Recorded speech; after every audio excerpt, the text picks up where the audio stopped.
Corona virus संक्रमण को लेकर लगाए गए लॉकडाउन के चलते जहां लोगों को रोजगार, भोजन तथा आर्थिक नुकसान की चिंता थी, वहीं कुछ लोग ऐसे भी थे जिन्होंने इस दौरान अपने परिजनों को खो दिया। अंतिम संस्कार के बाद ऐसे लोगों के समक्ष सबसे बड़ी चिंता यह थी कि वह अपने दिवंगत की अस्थियां गंगा में कैसे विसर्जित करें। संकट की इस घड़ी में किशनगढ़ विधायक सुरेश टांक ने ऐसे लोगों की पीड़ा को समझा तथा उनको हरिद्वार भेजने के प्रयास शुरू किए। विधायक सुरेश टांक के समक्ष सबसे बड़ी चुनौती यह थी कि हरिद्वार जाने के लिए मार्ग में 4 राज्यों की सीमा है तथा क्षेत्र से हरिद्वार जाने वाले लोगों से संपर्क करना, सूची बनाना और उनकी स्कैनिंग करवाना बहुत बड़ी चुनौती थी। विधायक सुरेश टांक ने प्रदेश के मुख्यमंत्री अशोक गहलोत व उप मुख्यमंत्री सचिन पायलट से संपर्क साधा व सभी राज्यों से स्वीकृति दिलवाने का अनुरोध किया। विधायक सुरेश टांक के अनुरोध पर किशनगढ़ से हरिद्वार के लिए 2 बसों की स्वीकृति मिल गई। विधायक टांक ने अपने सभी कार्यकर्ताओं के माध्यम से लोगों से संपर्क कर मात्र 2 दिनों में ही 36 दिवंगत लोगों की अस्थियां हरिद्वार में विसर्जित करने के लिए दिवंगत आत्माओं के 70 परिजनों के पास जारी करवाए।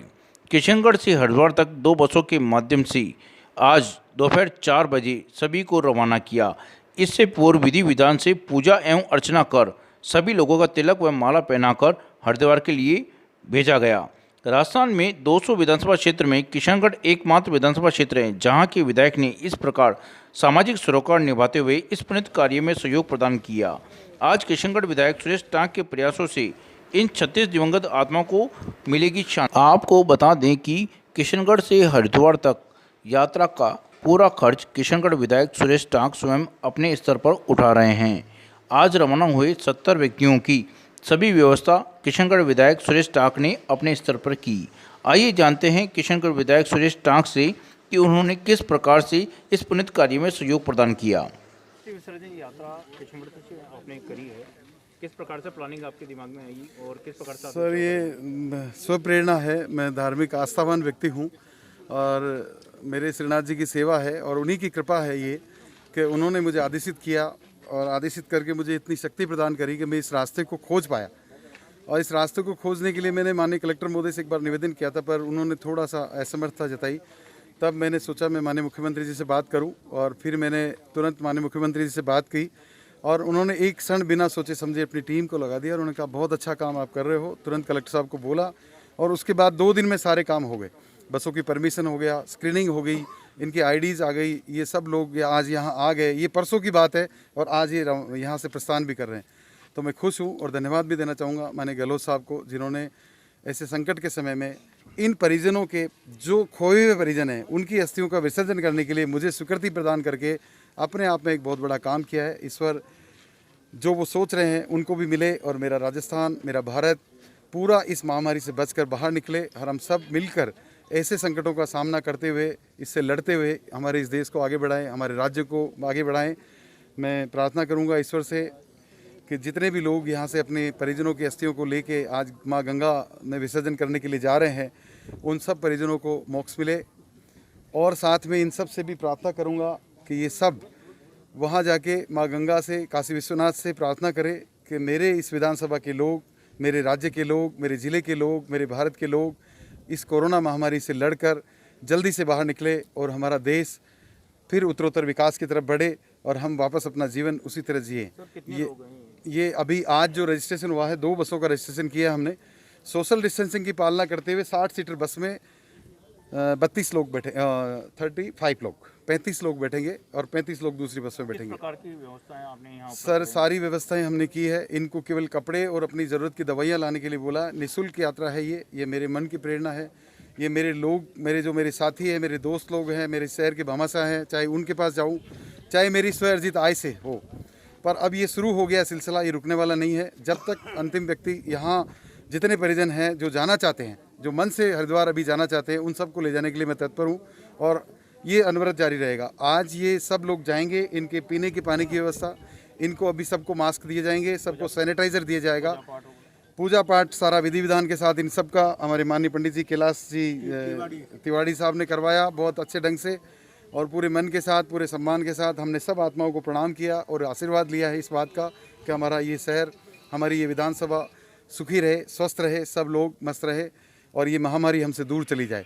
अभी इनके भोजन के टिफ़िन हम हाइजेनिक, मैंने खाना बनाया इनका जो बिल्कुल इनके साथ जाएगा, बहुत अच्छे से ढंग से बनवाया हमने। कल सुबह हरिद्वार पहुंचने पर वहाँ पे माहेश्वरी सेवा सदन द्वारा व्यवस्था करवाई है मैं उनका भी धन्यवाद दूंगा, माहेश्वरी सेवा सदन के सभी पदाधिकारियों का, हरिद्वार नहीं पूरे भारत के पदाधिकारियों को धन्यवाद दूंगा जिन्होंने धार्मिक स्थलों पे इस तरह की धर्मशालाएं बना रखी है। और हम लोगों के निवेदन करने पे लॉकडाउन के बाद भी उन्होंने रसोई की व्यवस्था करके मेरी इस पूरी जितने भी लोग जा रहे हैं इनकी भोजन की व्यवस्था उन्होंने करी है। वहाँ पे 2 समय का भोजन, सुबह इनको गर्म खाना मिलेगा दोपहर का, और उसके बाद शाम का भोजन इनके साथ पैक करके वहाँ से भेजेंगे। तो उनका भी धन्यवाद दूंगा मैं कि उन्होंने मेरा इस संकल्प में मेरा सहयोग किया। और मेरी पूरी टीम का भी धन्यवाद करूंगा जिन्होंने 2 दिन में मेहनत करके अलग अलग सेक्टर लिए, किसी ने स्क्रीनिंग कराई, किसी ने रजिस्ट्रेशन किया, किसी ने आईडी इकट्ठी करी, किसी ने इनको फ़ोन किए, ऐसे करके हमने मिलकर एक टीम वर्क है। ये सुरेश टांक अकेला नहीं है, पूरे लोग जो मेरी टीम के लोग हैं, जो मेरे कार्यकर्ता हैं, वो सब लोग मन से लगे थे और आज इस काम को हमने साकार किया है। और ईश्वर करे मैं सब निरंतर जितने भी लोग जाना चाहे उनको इसी तरह से करूं। मैं इनकी इस यात्रा की मंगल कामना करता हूं, ये यात्रा सुखद हो और ये निर्बाध अपने परिजनों को गंगा में प्रवाहित करके किशनगढ़ पधारे और मैं इनका फिर स्वागत करूँगा। मैडम, आपके परिजनों को आपने खोया है, जी सर। किस प्रकार से आप चिंतित थे कि अस्थि कलश आप गंगा में प्रवाहित करेंगे, किस प्रकार से आपको ये सहयोग दे रहे हैं विधायक जी? सर 1 अप्रैल को वो एक्सपायर हुए थे, मेरा जेठू था वो ख़त्म हुआ था। अब उनकी यही थी कि कब ये लॉकडाउन खुलेगा और कब ये अस्थि विसर्जन होगा। बाकी तो सारी चीज़ें हो चुकी है, पर जब तक अस्थि विसर्जन नहीं होता तब तक आत्मा को शांति प्रदान नहीं होती, ना घर में कोई अच्छे काम होते हैं, ना कुछ हो पाता है।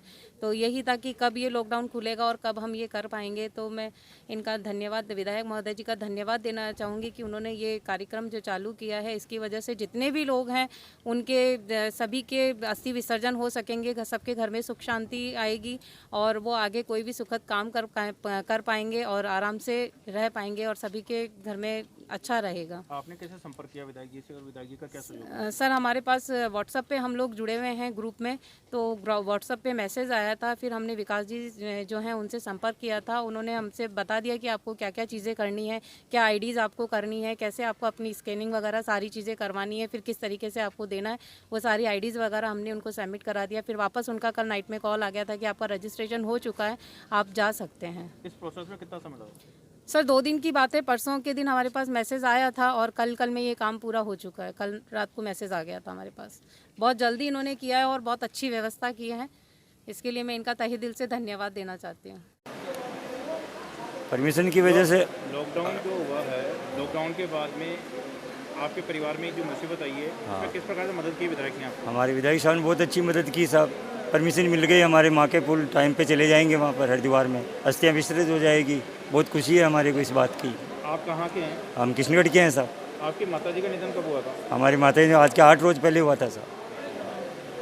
निधन के बाद क्या अस्थियाँ कहाँ वो पे? कल ही मालूम हुआ हमारे को, तो हमने सब तैयारी करके विधायक साहब की मेहरबानी से हम जा रहे हैं हरिद्वार बस में। आपका नाम बताएं। ब्रिजमोहन है मेरा नाम।